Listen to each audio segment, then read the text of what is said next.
রাজু, তুই এতগুলো সবজি তুলে এনেছিস, সেগুলো কাটতে কাটতে তো আমার রাত হয়ে যাবে।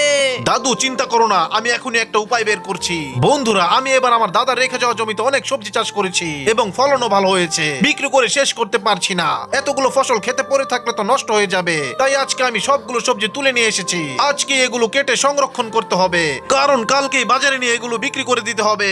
কিন্তু দাদুর এই বৃদ্ধ বয়সে এতগুলো সবজি কাটা তো সম্ভব নয়। তাই আজকে আমি কাঠ দিয়ে একটি আধুনিক সবজি কাটার মেশিন বানাবো। মেশিনটি দেখলে দাদু অনেক খুশি হবে। তো বন্ধুরা, কাঠের সবজি কাটার মেশিনটি তোমাদের ভালো লাগলে ভিডিওতে লাইক সাবস্ক্রাইব করে দিও।